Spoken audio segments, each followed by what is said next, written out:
Hey everybody and welcome. I'm Matt, Senior Client Success Manager here at White House Custom Color. And just a quick reminder or two before we get started with Sarah Shorthose today. If you haven't hit the subscribe button for the WHCC YouTube, make sure and do that so you get notified when we're doing awesome events like the live that we're going to be doing here today.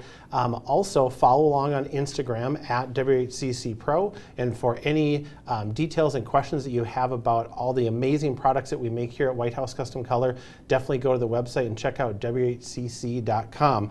And while we are going along today, you're more than likely going to have questions for Sarah. She is a wealth of information. We're excited to have her here. So if you do have questions, whether you're watching live or on the rewind, make sure and put them into the chat. She will answer them live today. And then if you do have questions after the fact, we know how to find her. And she said that she would graciously answer anybody's questions out there. So make sure and put those into the chat while we're going along today. So without further ado, hello. I would love to introduce our great friend Sarah Shorthose. So thank you so much for being here today. It's been so fun to get to know you over the last several years as part of the Hive, and just a great contributor, person, photographer, mom, business owner, all the fun things. So for people that are watching today and on the rewind that don't know you, can you tell us a little bit more about, like your background, business, location, like all that kind of stuff? Yeah, so I'm Sarah. I have been a photographer now for going on 20 years. Wow. I've done a lot of different things within photography in that time, settling on portraits, family portraits, seniors, and corporate and branding work is really where I love, but that is not always where I was. I did in-house catalog photography for a feather company. Wow. Feather made I've never heard of that type of career before. There's a lot of things you can do in photography that you don't know about. Everything that you own, wear, see, have, eat is photographed. Yeah. So that was fun. I learned in that time that I like people, because I was alone in a room with a lot of feathers for a lot of time. And it did not always smell the best. So I like photographing people. I am born and raised in Central Missouri. So I was there, left for college, did get my degree in portrait wedding photography, which is something that you can't do as easily anymore. But there's a lot of free education like this now.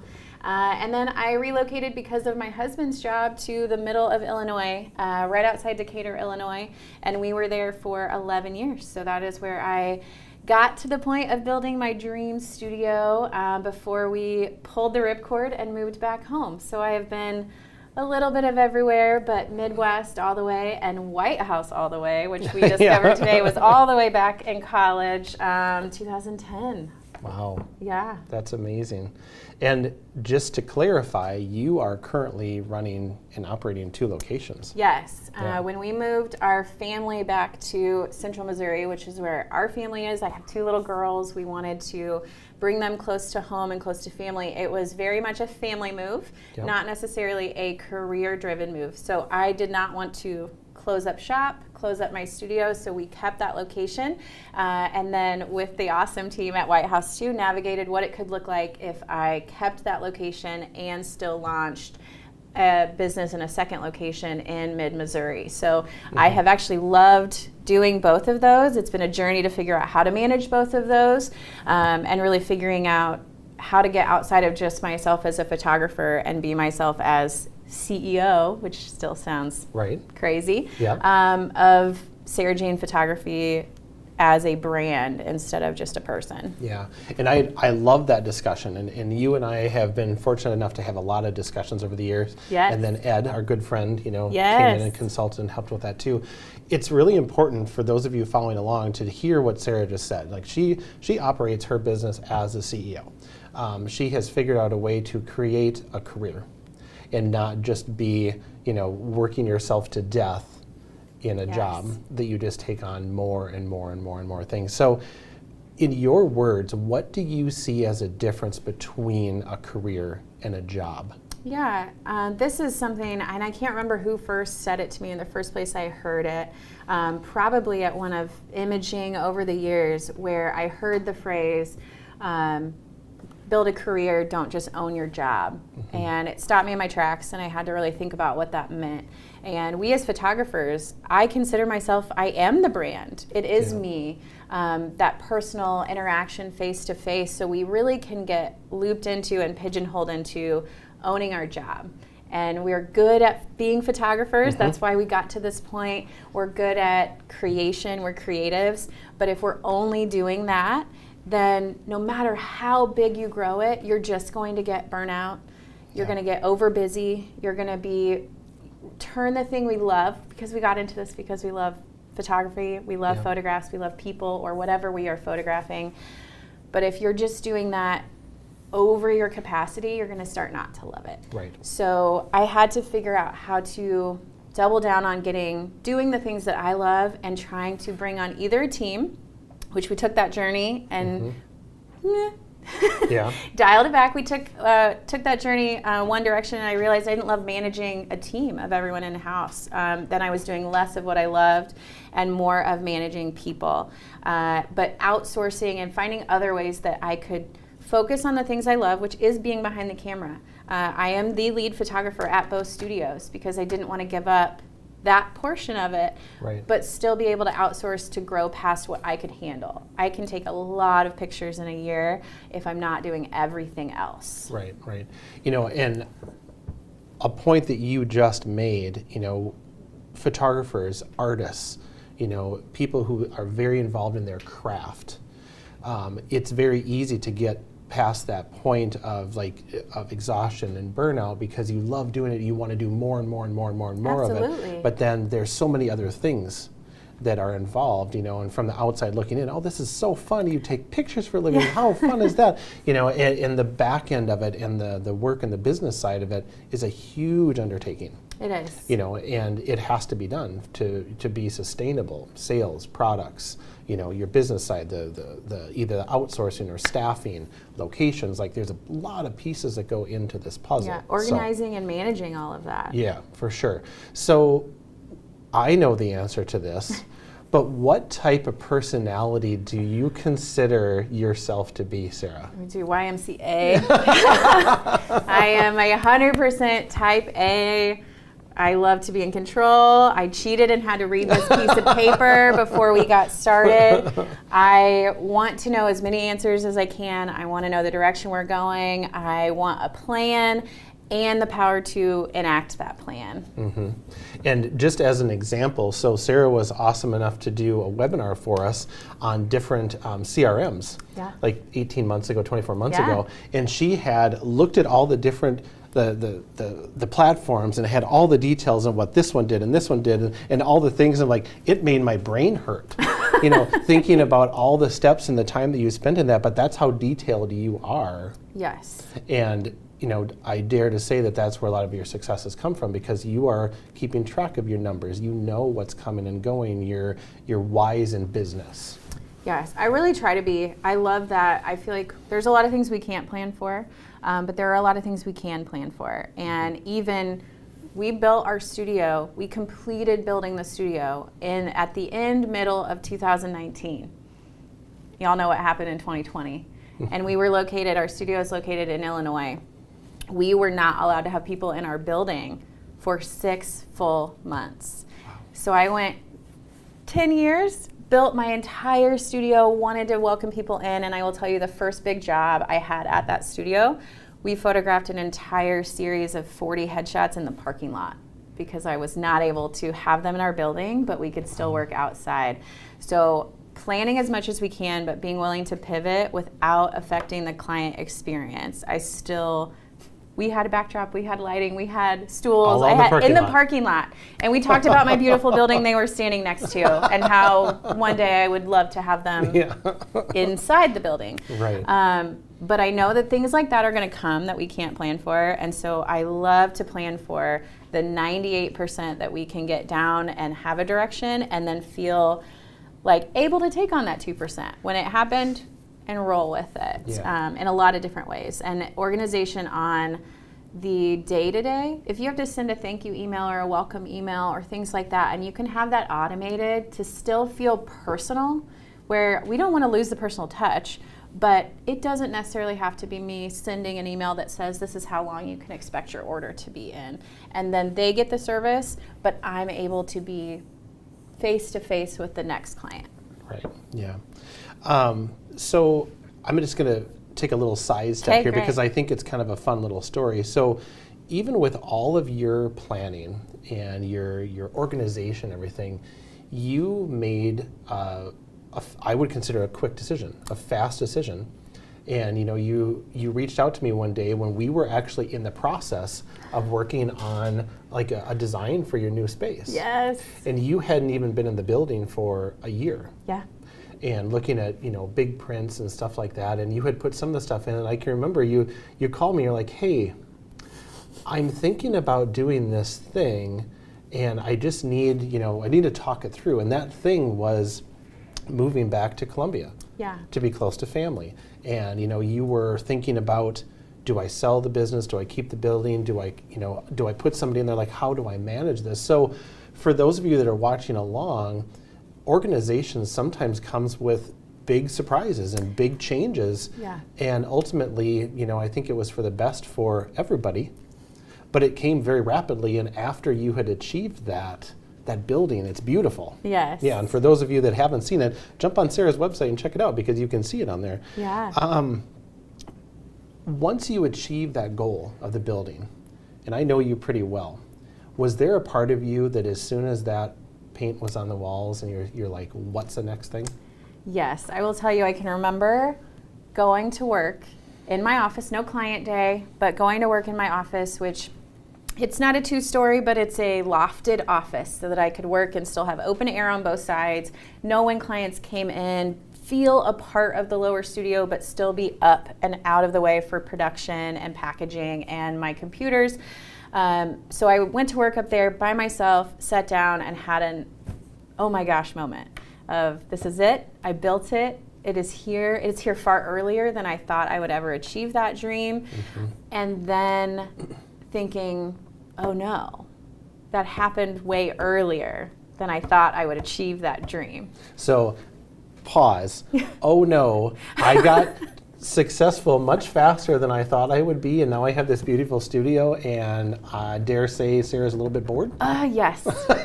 Yes.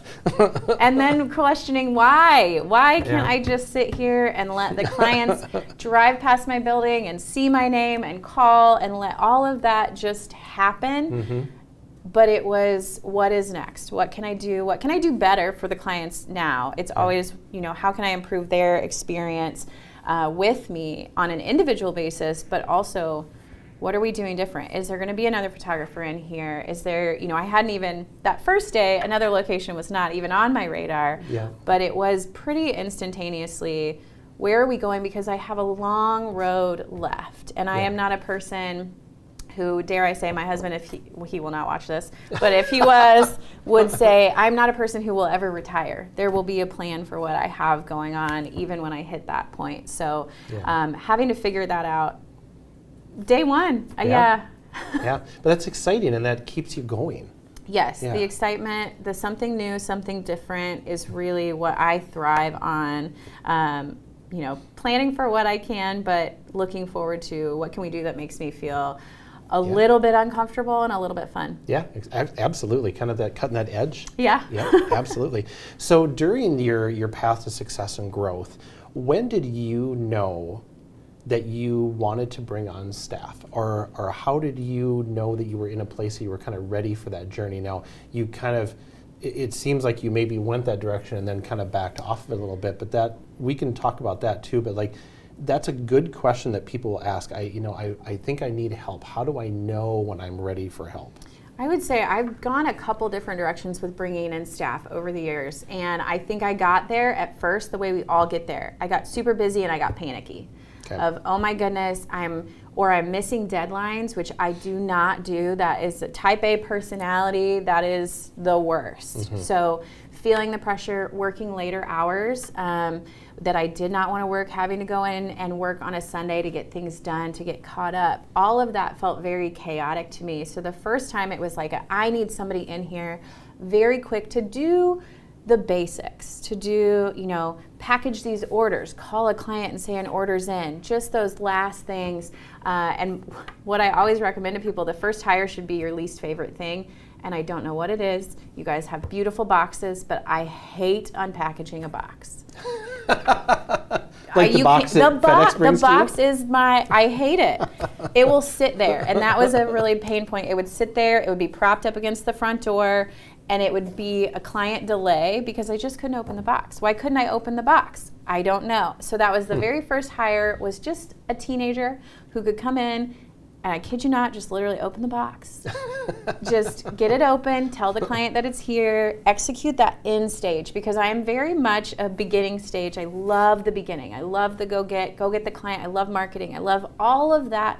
I love the session. I love putting together their order, all of that design. But once it's to you guys, I'm done. I just want to be done. And so that is not the final stage. So I first hired someone in that position to take that off of my plate and to really finish strong. Okay. And that was not bad, but there's a lot of high turnover when it's just that, kind of end of the line job, just a high school teenager.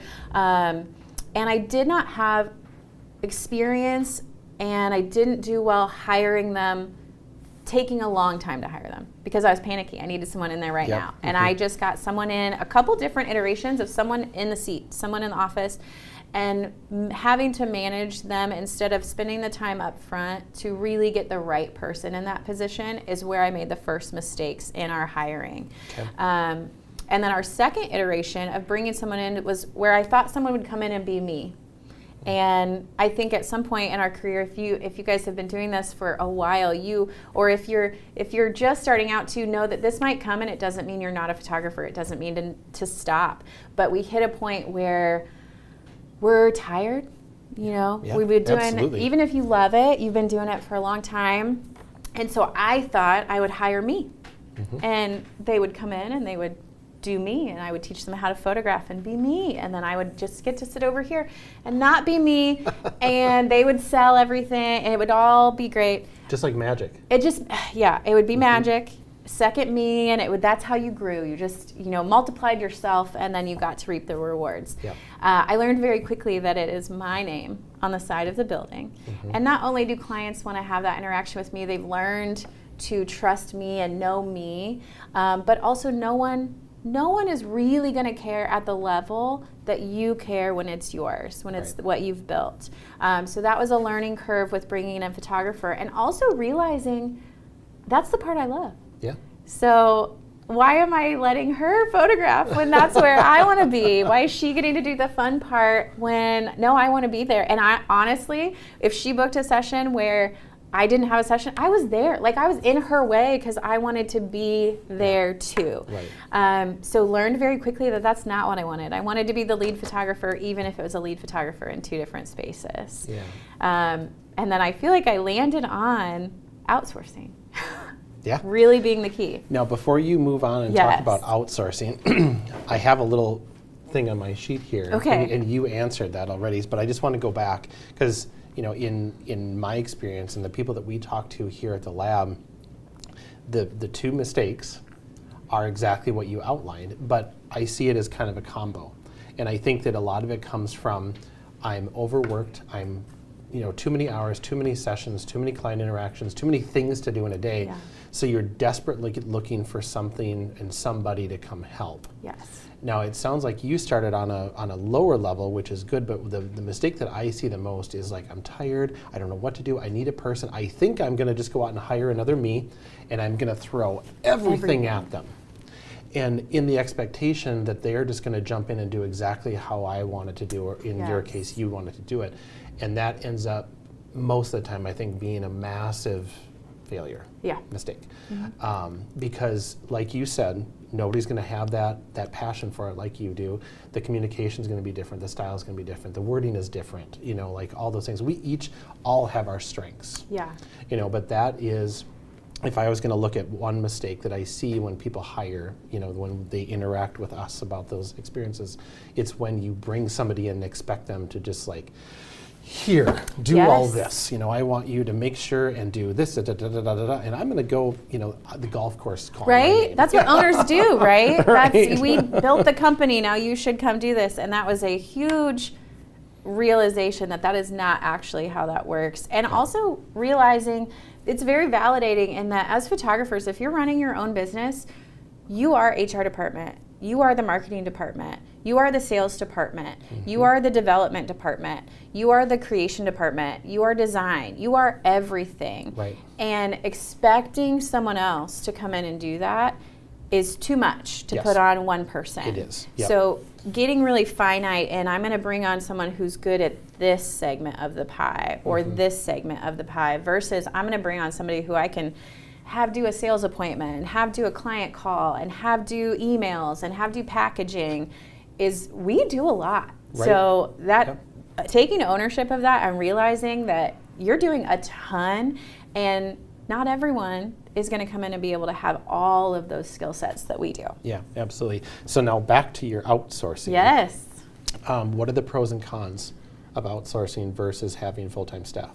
So for me personally, I loved outsourcing because I was no longer managing people. I was managing my workflow, which I love to be in control of, so I know the pacing of everything. And that goes through iterations too. I went through outsourcing companies where their turnaround was not on point with exactly what they told me. And for me, that can't happen. That's a deal breaker for me. I need to know if it's going to be 2 weeks, I need to know it's going to be 2 weeks. If it's going to be 3 days, that's great, but I need to know if it's one or the other. And so I went through a couple iterations of that, also realizing they're not going to do it 100% SJP. It's not going to be 100%, but if it's 92, that's an A. Okay. So if they can do it 92, and if I can get a little bit more of me sprinkles on top, so I retain the look, I retain the final edit or anything I feel like is really true to brand, that's going to see one of my images and you're going to know it from somebody down the street, retaining that last edit. But my clients are not going to know if I'm the one that removed the flyaway hairs. They're not going to feel a difference in quality, so that I could outsource to these segments and still retain the quality. But outsourcing, I am no longer managing the people doing that. The people that are doing that are professionals at their task, and I don't have to be involved in that. Right. Versus just saying, hey, this is the client this day, this is the client this day, and getting that to them and getting it back. And I'm sure it creates freedom for you too in your two locations. So much. You know, and photography is cyclical. You know, there's busy times and there's slow times, and to have to maintain that, you know, those wages and salaries during the slow time, that can be difficult too. Yes. Very challenging, especially if you're looking at two spots. Yes. You know, and you need help in two locations. So before we move on here, I just want to remind everybody, as we're discussing stuff with Sarah, if you do have questions for her, make sure and put it into the chat. If you're watching the recording, the rewind on this, put them in the chat. We will see those and we'll get Sarah to answer them for you as well. Absolutely. So in your management of your projects and yourself and locations and everything, what is your most valuable tool that you use to stay on track? I would have to say it is my client management system. Okay. That is what we did the webinar on 18 months ago. I was having to shop around for a new one, and I had been with Successware for 100 years. Yeah. So at least long, 100 at years. least 100 years.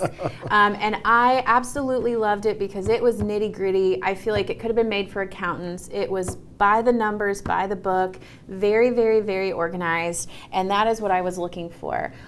So I landed in 17 hats, and there are a lot of different options for CRMs out there, but having a CRM early on, that's one of the first things I would invest in as a new studio, because I know exactly what clients have ordered. I know exactly when their appointments are. I know all of their contact information. It's tied into everything in one hub. It makes client communication streamlined and easy.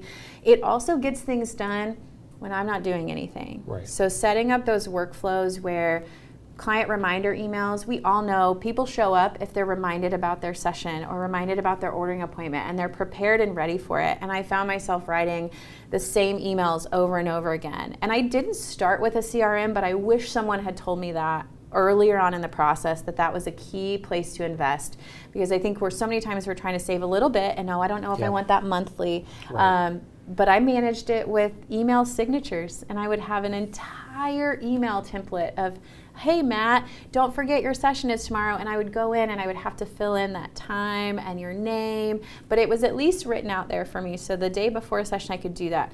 But I am not 100% accurate on getting those out every single time when I had to do those on my own. Yeah. And then you'd have, oh no, I forgot to remind them. And it seems less personal if we have that automated, but it actually is more personal to every single client, because I'm not missing it. I'm not accidentally, you're not getting the email that thanks you for coming to your session because I had something going on with my kids the next day after your session, and I wasn't in the office. So that is really the holy grail of my operations every day, is within there, within workflows, within emails, and all of that in one place. Yeah, and to have that automated for you, person doesn't think about it, but when you're having to go in and do that manually, there's an opportunity cost that comes with that. Absolutely. Whether it be, in business or personal, it's time that you have to sit down, kind of turn your brain off of the things you like to do, to sit down and do the things that you don't want to do, like open boxes. Yeah. So we've dipped our toe into the second location in Missouri and all that stuff. But I think a good discussion here, Sarah, is to talk about a restart of a brand. Something that is, how many hours are you from Illinois? 3? About 3.5. 3.5. Yeah.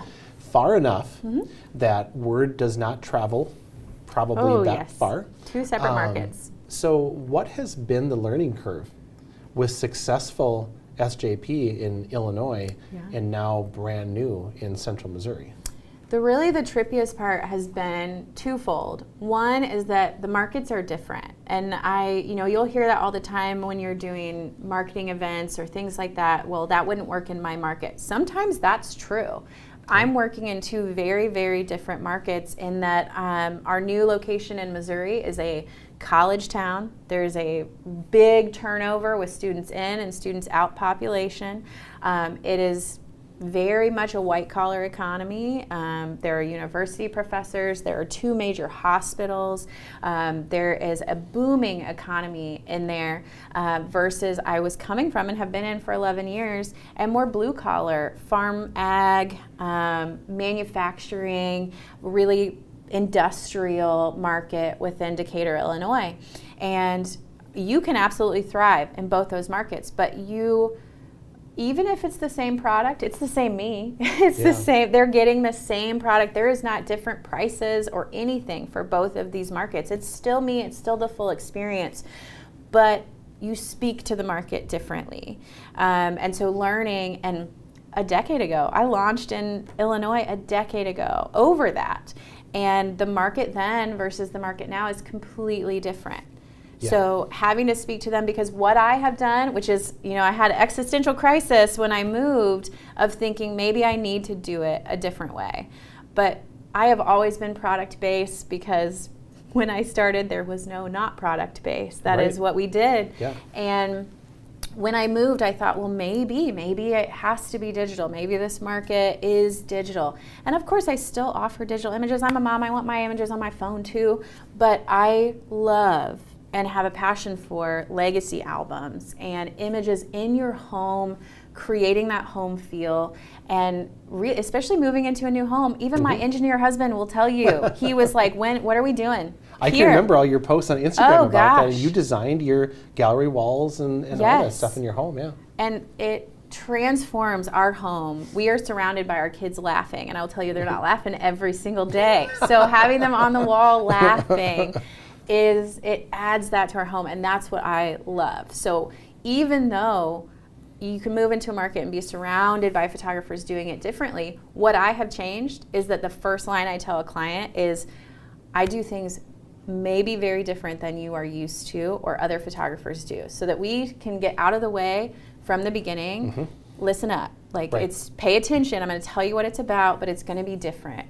And the market is responding, but I have to teach them more than I did. Now, Illinois, they know me. I've been there for a long time. They know the deal. They walk into the studio. They see the faces all over our walls. They know that. So there's less education there, but pulling that education into the new market has been a really big shift. Yeah, you know, and it's cool that you are looking at this as a positive, like you're excited about it. You know, we had a chance to chat a bunch at Texas School, and you know, when you were talking about the new market, and you're like, I really want to, you know, I want somebody to critique my work. I want to really, you know, bring the game. I'm excited about this, and you're energized about it, instead of being like, well, this isn't going to work for me. This is different. You know, you're taking that type A and just like driving a bus through the standard way of doing it in a new market, you know, which is awesome. And quite honestly, the photographers that are there should send you like Christmas cards and say thank you for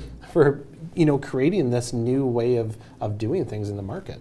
And I love, that was one of my favorite and least favorites, because for just a hot minute, it was the least favorite part of moving to this market. And I told my husband, I was like, there are really good photographers in the same, not just next door, not 30 minutes down the road, really, really good photographers in our new town.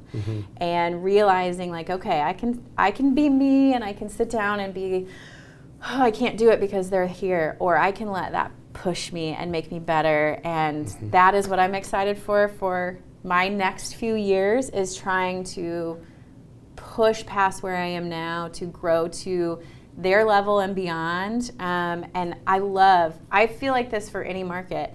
Any photographer advertising is good for all of us, because so many times I will hear, I saw you in this magazine.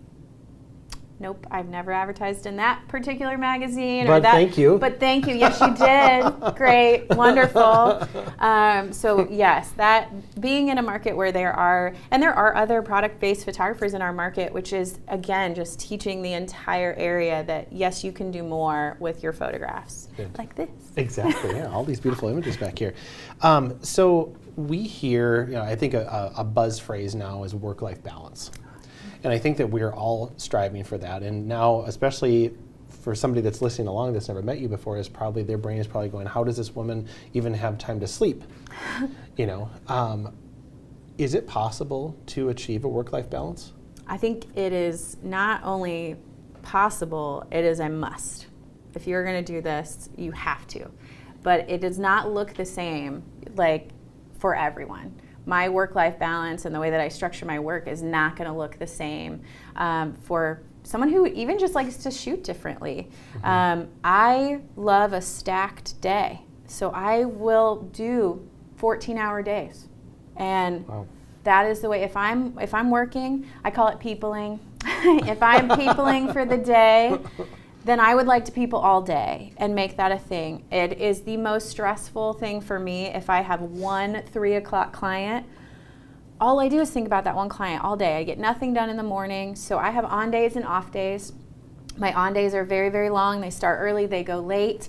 I do not subscribe to the sun. We bring sunlight if I need it. I shoot with... I love that. I don't subscribe to the sun. I do not. I will shoot midday. I will shoot after dark. I will do pre-sunrise. I will do all day for those on days, so that the next day there's not a single client, and I can very much get into that workflow. Now, some people listening might think that sounds terrible, but on those on days for me, my husband calls them file folders.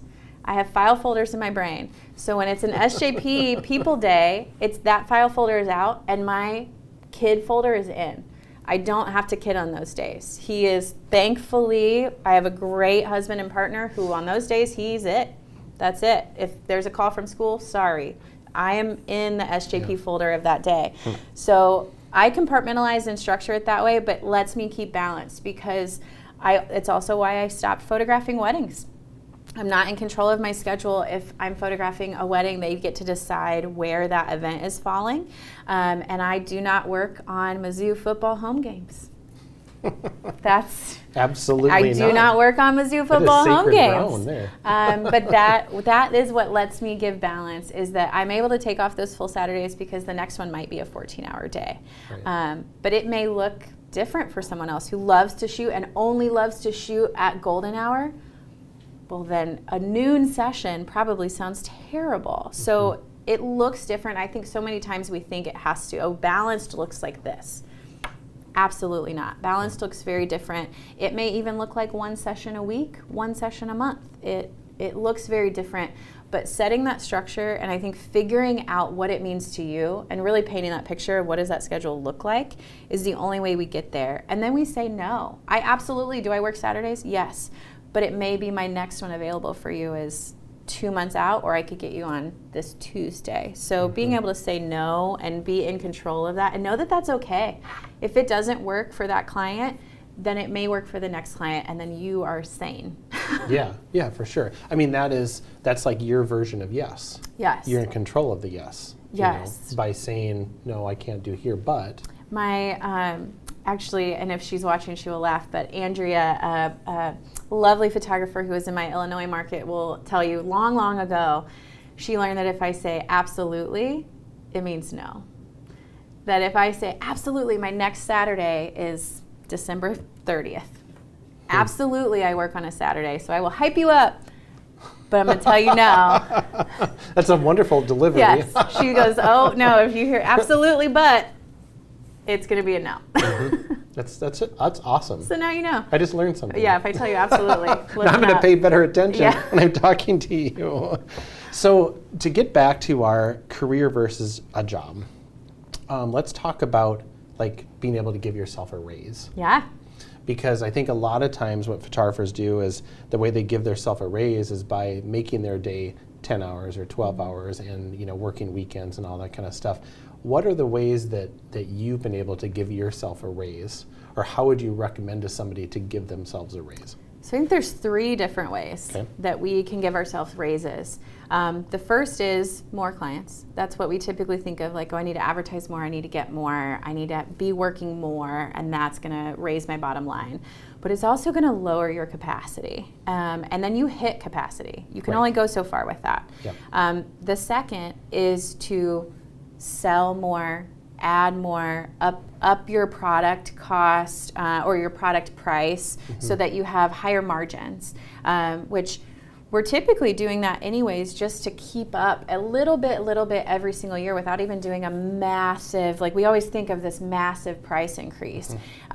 I believe that it should be increasing a little bit every year. Yeah. I mean, the steakhouses are doing that. Everyone's doing that. Right. It keeps it a little bit more stealth as well. Yes. 3% or 5% to keep up with your cost of goods and, other things that are increasing in every part of our life now. Yeah. Our operations are increasing little by little, so our costs or our price to our clients will be increasing little by little. And then it's not a shock. If you have someone 2 or 3 years ago and then a sibling comes in 2 or 3 years later, they have that expectation. Oh yeah, it's going to be a little bit more. Yeah. Everything is a little bit more. Right. But the third way is, I think, the most beneficial, the biggest raise, and your clients will not feel a thing, and you will not have a panic of, oh my gosh, it's that price on the price list, is work more efficiently, faster, and more organized. So when I first started and I was doing all my own retouching, I would set a timer on every image. And it would be on my phone, and I would just do a little lap was per image so that I would know at the end of a 20 image order, I spent this much time and where did I get sucked in? And then I would just take that information and divide by what that order was. And if I could do it faster and not worse.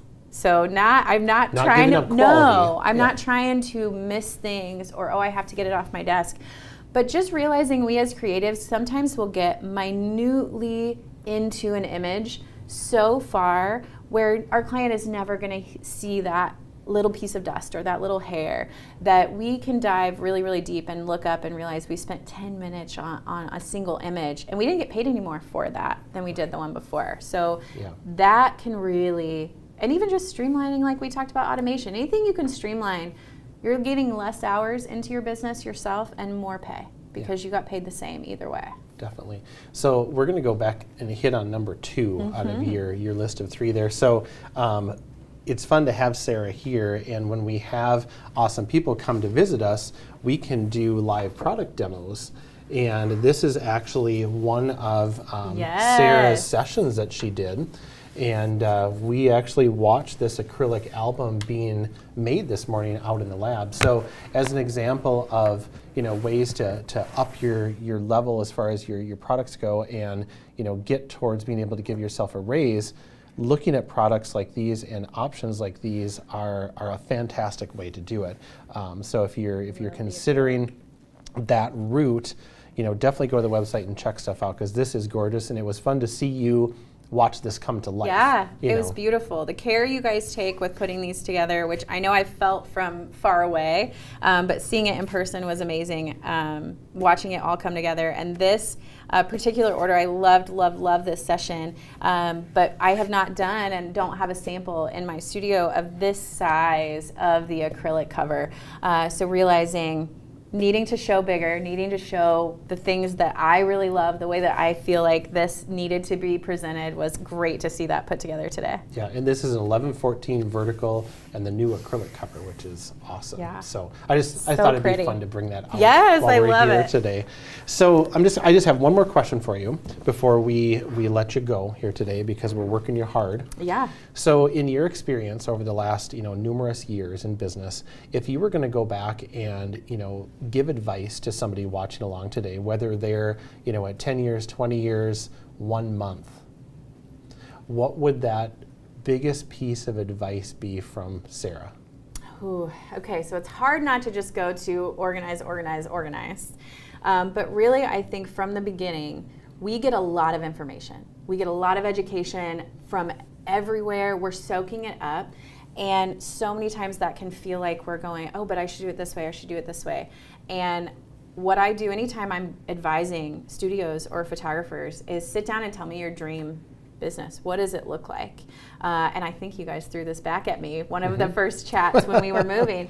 And what does that look like? How many days a week are you working? Are you doing products? What are your products? I think one product on your in your offering should be a love product that you love. Even if no one were to ever buy it, you would always offer it because it's your favorite. Because one of the best things about what we do is that it is ours. It is ours. No matter you get to choose. You get to choose. Yep. You get to design it, and then we can figure out the how.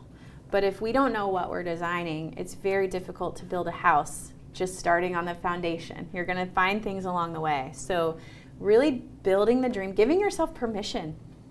You could think it sounds crazy. You could think it sounds crazy to say this out loud, that this is what I want. But if we don't know what it is, then it's really hard to get there.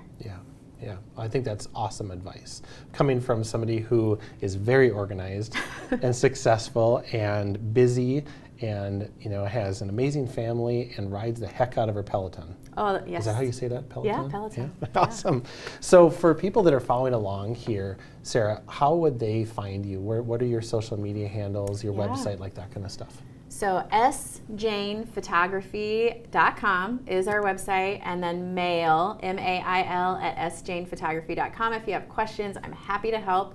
And then sjanephotography on Instagram, and that is the hub. You can see our senior page from there. Our personal page is connected from there. You can find me all over. Awesome. Well, thank you so much for hanging out with us. This has been fantastic. There's nothing even to be nervous about. Right, sure. Exactly. And thank you, everybody that followed along with us today. And if you're watching the recording, we hope that you have enjoyed it. Make sure and hit the subscribe button on our WHCC YouTube. Follow along on Instagram at WHCC Pro. And for all of your product details, hit up WHCC.com.